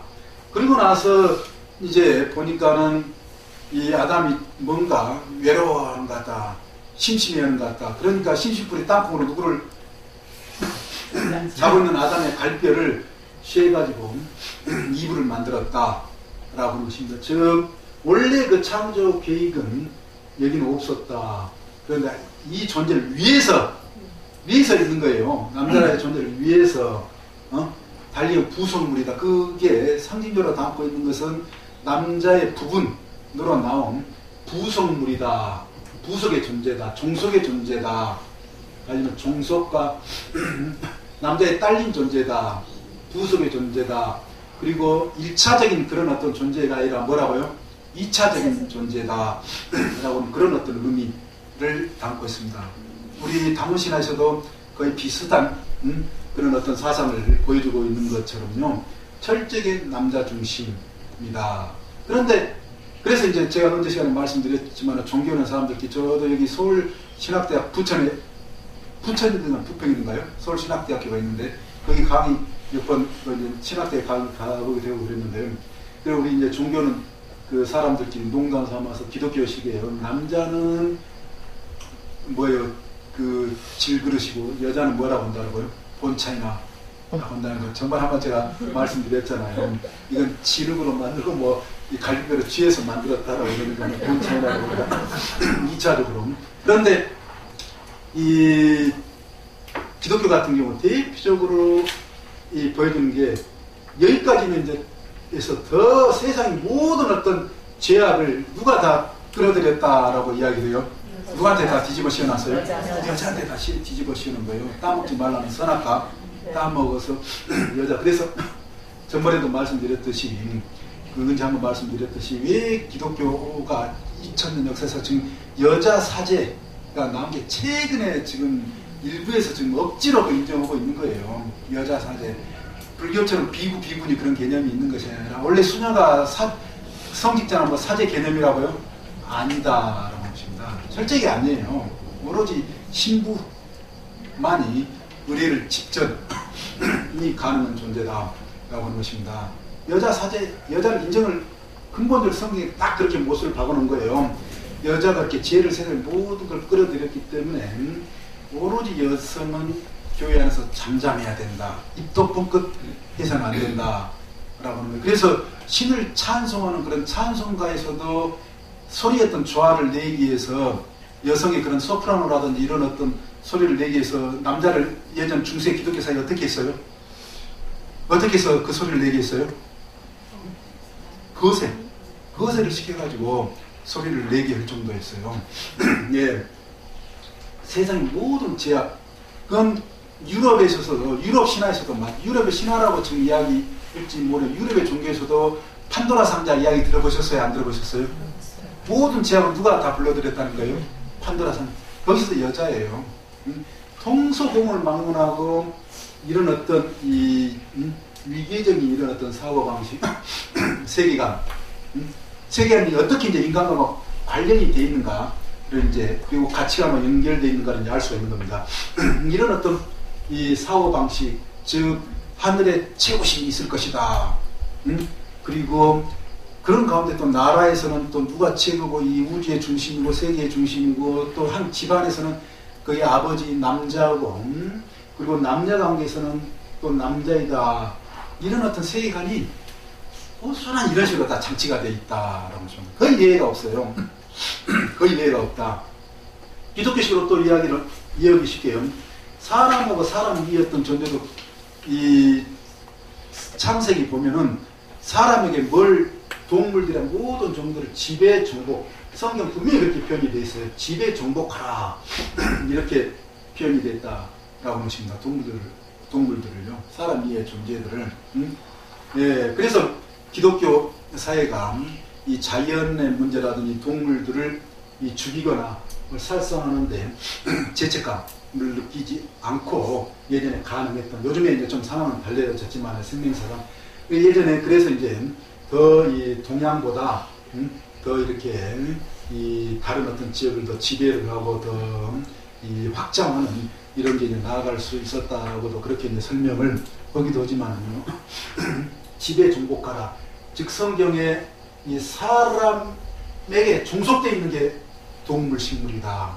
마음대로 돼야 된다. 그리고 또한 아까 말씀드렸던 것처럼요.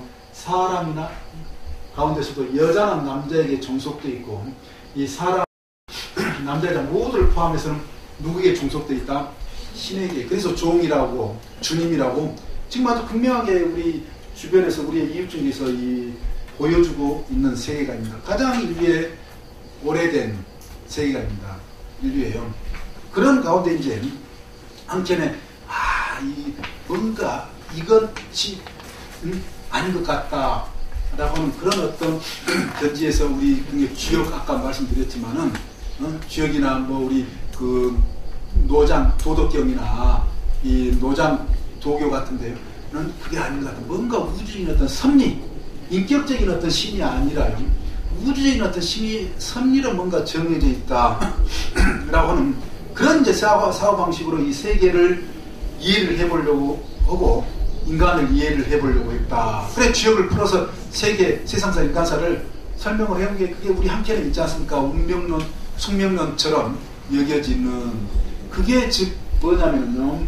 이런 게 지금 우리 주변에도 완전히 사라진 게 아니라 있는 것처럼요. 부처님 시대에도 전것이 아니고 말씀드렸듯이 똑같이 있었다. 즉 이런 종교가 바라문 종교. 그래서 바라문 종교에서 차별, 이 종속관계이기 때문에요. 사람들 가운데도 차별, 위계적인 거예요. 예, 사성계급, 카스트라고도 지금 이야기를 하듯이, 예, 그리고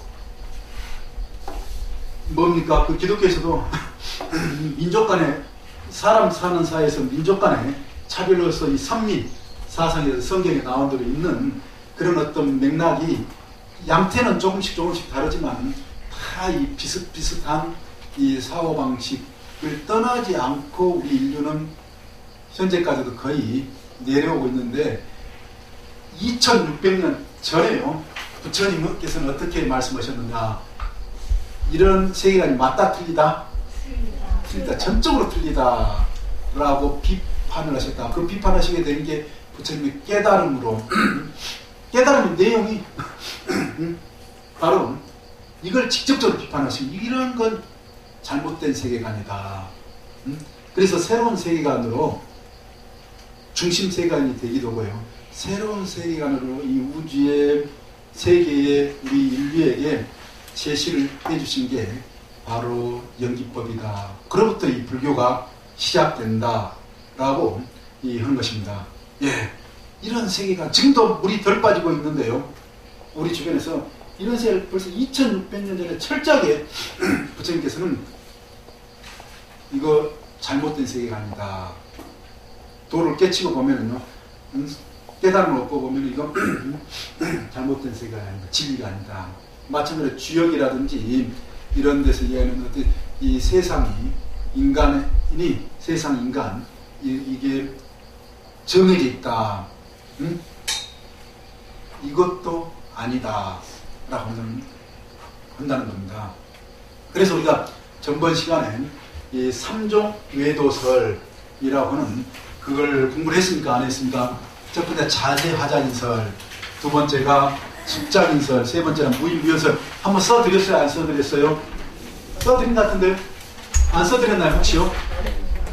아, 그래요? 네. 아, 저는 써드린 것으로 생각을 했는데 그러면 써드려야 되겠습니다. 이 불교 교리에서 이 대단히 중요한 건 삼종 외도설로서요. 세 가지 종류. 왜? 외도의 세계관, 삼종 외도, 인간 이 가치관이 있다라고 한다는 것입니다. 외도라는 말, 우리가 우리나라에서 바람 피는 것을 외도라고 하는 원래 이게 불교 말이다라고 하는 것입니다. 예, 대단히 의미심장하게도 바깥길 닦는다라고 하는 그거예요. 불교는 스스로 내도, 왜 그러느냐, 이 불도를 닦는 거죠. 사실은 불교에서 도자라고 하는 말 굉장히 많이 쓰는데요. 그래 첫 번째가 자재화작인설로, 예,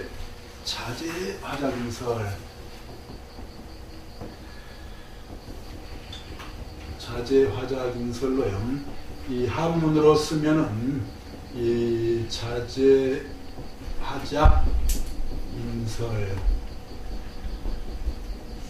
두 번째가 숙작인설.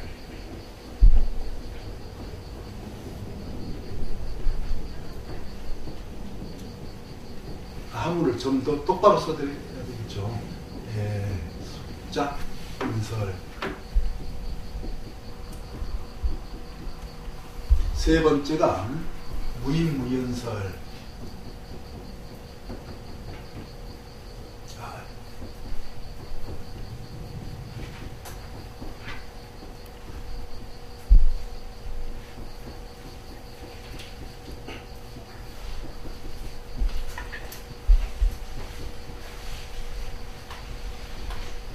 불교의 중심 세계관, 부처님의 깨달음의 내용, 오늘 이제 설명을 하고 있는 게 의미가 무엇인가 오늘 이제 시간에 굉장히 우리는 비교적으로 정확하게 알 수가 있다라고 하십니다.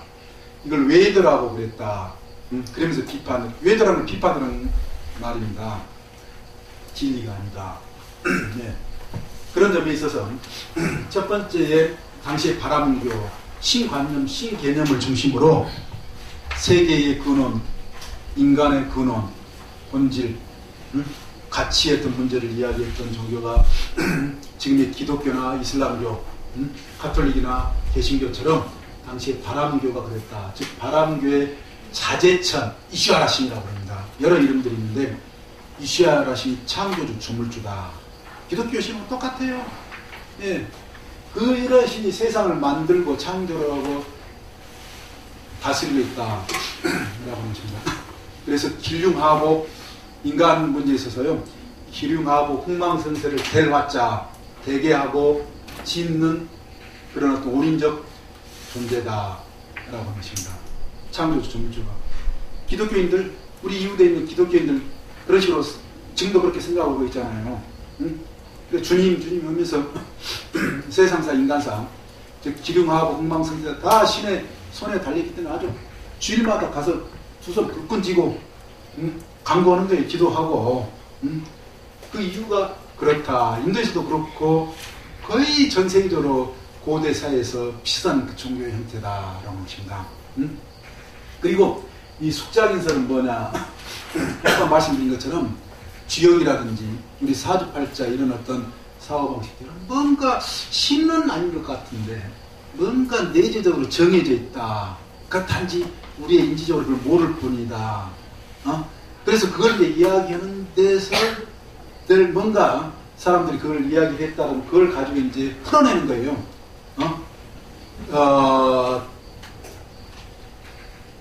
흥망성쇠와 길흉하복을 풀어낸다. 그래 이 세상사, 인간사의 모든 어떤 좋거나 나쁜 것은 숙작, 숙명적인 것에 의해서 지어진다. 할 이야기를 하면 쉽게 이야기하면 숙명적이다 라고 하는 것입니다. 보통 불교를 잘못 생각하는 불교 아는 사람들이요, 불교가 뭔가 숙명적인 뭔가를 이야기를 하고 있지 않나 그렇게 생각하는 분들이 있어요. 특히 법보설과 관련해 가지고. 그런데 전혀 사실은 아닙니다. 우리가 이제 그걸 나중에 조금 많지는 않지만 시간적으로 조금 시간을 내서 왜 불교는 숙명인설, 즉 숙작, 운명설이라든지 숙명을 이야기하는 종교가 아닌지 대단히 분명히 알게 됩니다. 즉 이걸 외도로 비판을 했다라고 하는 것은 이미 그걸 이야기하고 있다는 것을 반증하는 거죠. 여기서도요. 그리고 연기법이라는 것은 그렇게 이 세상이라는 것이 신의 뜻에 의해서도 이루어지는 것도 아니고 또한 숙명적으로 운명적으로 뭔가 정해져 가지고 일어나는 것도 아니다라고 하는 것을 지금 보여준 게 뭐라고요? 연기법이다. 그럼 이제 연기법을 굉장히 어려운 법이다. 수학 같으면 산수가 아니라 미적분 그 이상이다. 굉장히 어려운 법입니다. 세상에 인간의 이치를 설명하는 데서. 근데 그렇기 때문에 가장 알다가도 모를 공부를 계속 열심히 하고 있지 않습니까? 저기 오래전에 벌써 우리 보살님 12여 년 전에 공부를 해도 이렇게 또 나와서 공부를 또 하시고 열심히 다 끊임없이 이제 공부를 해서 그 연기법의 이치, 세상의 이치를 더 이제 우리가 밝히려고 하는 공부지 않습니까?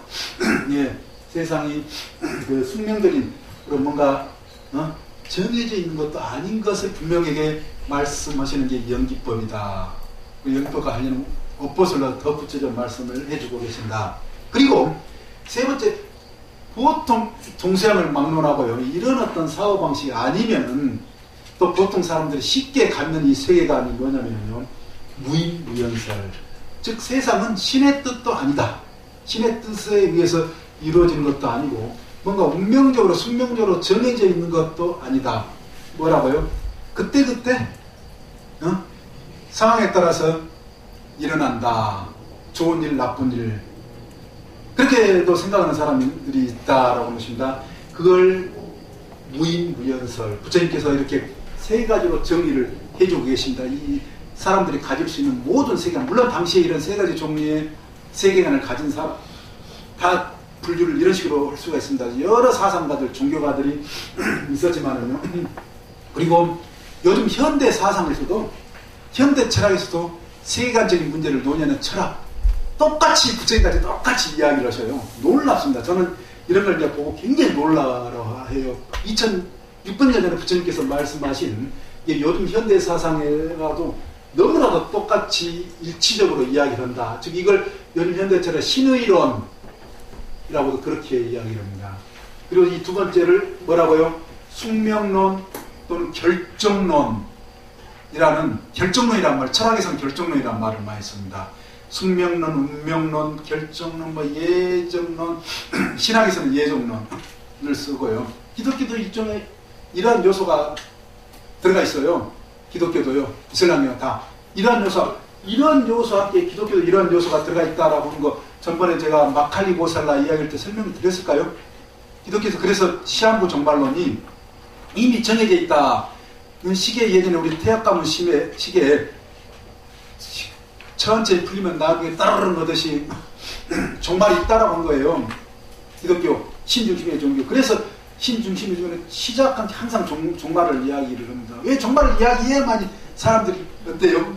옥죄서 헌금도 다 내기고 순종하게끔 만드는 거예요. 겁도 주고 종말에 심판, 불심판을 하겠다는 등 아주 협박적인 이야기들이 많잖아요. 예. 기독교는 사실은 많은 종교들이 이 두 가지가 함께 하는 경우도 있어요. 순전하게 뭐예요? 숙자기설이 아니라 상당히 그는 결정론적인, 운명론적인 신의 뜻에 의해 가지고 이 정해져 있다라고 하는. 근데 기독교에서 아주 구원될 사람, 구원되지 않을 사람 딱 정해져 있다라고 개신교 같은 덕을 강조를 해요. 네, 그런 식으로. 그런데 무인무연설은 요즘에 이제 많은 사람들이 아이고 그 기독교, 이슬람교 이런 말도 구닥다리 종교 좀 지적으로 떨어지는 사람, 아니면 어쩔 수 없이 뭐 가정적인 배경, 아니면 자신의 어떤 잘되고 못되는 것에 아주 예민해가지고 매달려서 뭔가 자신의 어떤 욕망을 충족시키기 위해서 이치적으로는, 과학적으로는 그거 있을 수 없는 그런 어떤 신을 지금도 받아들이는 뭐 그런 식으로도 생각을 할 수가 있죠. 그렇기 때문에 신은 믿지 않는다. 그건 도저히 있지 않는다. 그래서 지금 서양에 이제 과학을 하는 젊은 사람들이라든지 교회 간다고 그래요? 안 간다고 그래요? 안 가고 이제 교회가 이제 디스코 클럽이라든지 이런 융업소로 이제 바뀐다는 거예요. 지금 유럽에 많은, 그래 가끔 매물로 나와가지고 또 불교하는 사람들이 뭐 교회나 뭐 성당을 뭐 불교 명상센터로 뭐 만든다든지 뭐 그런 이야기도 신문에 나오는 이야기도. 그래, 이 신은 그 시대 사람으로서는 신을 믿는 사람들의 입장에서 신이 부정되면은 도대체 이 세계의 어떤 문제, 기륭하고 웅망선을 관련해가지고 뻥 뜨게 되는 거예요. 뻥 뜨게 된다. 그리고 운명론 이것도 이제 부정되는 그런 어떤 단계 공부에 이르게 되면은 이도저도 아니면은 그러면 무엇일까? 결국 낙착하는 스스로 어떤 결론적으로 생각하면 세상 신도 뜻도 아니고 운명적으로 정해진 것도 아니라고 하면은 우연히 일어난다. 원인도 조건도 없이. 그래서 이걸 우연론, 요즘에 학자들이 우연론, 이걸 숙명론, 결정론, 이걸 신의론을 이야기할 때 이렇게 세 가지로 구분을 하는데요. 똑같이 부처님께서 2600년 전에 요즘 현대학자들이 구분을 하듯이 저렇게 세 개로 구분을 하고 이걸 전부 다 비판을 하고 계신다. 라고 하는 것이 이게 참된 진리가 아니다. 세상은 우연히 뭐 화복이 있는 것도 아니고 뭐 정해져 있는 것도 아니고 신이 뭐 하늘 위에 있어가지고 복도 내리고 뭐 화도 내리는 그런 게 아니다라고 하는 것이 뭐라고요? 연기설이다. 그게 이제 부처님. 그래서 아주 이 불교 연기설은 요즘 표현으로 혁명적인 세계관인 겁니다. 혁명적인 세계관이다. 그래서 누구도 부처님께서 스스로 깨달음을 이루시고요. 그 이전에 누구도 이와 같은 진리를 드러낸 사람이 없다. 최초다. 그리고 저 연기법을 깨달으시고 이 세상을 이렇게 드러내신 것으로 해서 삼천대천 세계가 진동을 했다. 라고 그렇게 표현이 되어 있어요. 진동을 했다.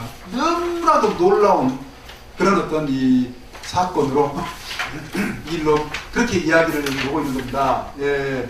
그래 이 경전에요. 우리가 부처님의 탄생계에서 부처님 탄생계가 전번 우리가 공부를 했듯이 뭐로 나옵니까? 천상천하 불화덕전 삼계기와 아당하니 여기서 아는 이 부처님만을 의미하는 게 아니라 개개의 모든 존재가 그만큼 존귀한 존재다. 다 이 우주와 세계에 뭐라는 거예요? 아까 중심이다. 주인이다. 그래 가장 존귀한 가치를 가지고 있다. 라고 하는 것입니다. 여자가 남자에 종속되어 있는 존재가 아니고 부인이 남편에게 종속되어 있는 게 아니고 국민이 대통령이나 왕에게 종속되어 있는 게 아니고 한국이 미국에 종속되어 있는 것이 돼서도 안 되고 예전에 중국에 그런 어떤 게 있었던 것처럼요. 그런 게 아니고 각각의 이 자기 존재가 우주의 중심이 돼서 자기 어떤 이 생명에 대한 어떤 가치를 최대한 발휘하고 이 실현을 시켜야 된다라고 하는 것이 뭐라는 거라고요? 연기법이다라고 하는 것입니다. 연기법. 예. 예. 그래서 오늘 이 연기법의 의미, 지금 연기법의 본 그 내용을 오늘 사실 다 끝내려고 했는데 못 끝냈습니다. 그런데 뭐로 이제 감을 잡을 수가 있는데 연기법이 대단히 어려운 법이다. 그런데 감을 뭘 통해서 다른 어떤 세계관과 비교를 통해서 이런 신이론이 아니다. 이걸 비판했던 게 바로 연기법이다. 연기법을 통해서 운명론, 숙명론, 결정론을 비판을 했던 것이 바로 연기법이다. 그렇다고 해서 세상은 원인도 조건도 없이 우연히 일어난다 라고 하는 이런 것도 아니다 라고 하는 것이 연기법이다. 그러면 이제 연기법이 무엇일까? 우리가 추석 뒤에 배요 안 배요? 추석 주간 공부 없죠? 네, 추석 뒤에 보면 그동안 물론 추석도 아주 즐겁고 행복하게 지내셔야 되겠지만 그 즐겁고 행복한 시간에 무엇도 공부를 해야 되겠어요? 고민도 해야 되겠어요? 이런 맥락에서 연기법이라고 하면 도대체 연기법의 의미가 무엇인가? 공부를 하시고 공부를 하시고 추석 끝나고 난 뒤에 저와 같이 연기법을 이제 좀 더 구체적으로 이제 부처님 말씀을 통해서 공부를 해보도록 하겠습니다. 오늘 시간 여기까지 마치고요. 지금 저기 뒤에 와 계신 저 최명천 법사님이 계십니다. 이 수미정사의 지금 중요한 어떤 그 수업을 맡으셔가지고요. 지금 불사를 좀 추진 중이신데 제가 왜 말씀드리냐면 저하고 같이 공부를 했습니다. 저 같이 그 대학의 동기셔요. 정재 법사님이. 그래서 한번 다 아신 분도 계시겠지만 아마 모르신 분도 계시죠. 그 이제 얼굴 익혀놓으셨다가요. 나중에 뵈면은 인사를 같이 이렇게 나누는 그런 게 됐으면 좋겠다 싶어서요. 제가 소개해 드립니다. 아무튼 추석 명절요. 즐겁고 행복하게 잘 세시고 그 명절 뒤에 뵙도록 하겠습니다. 이만 마치겠습니다.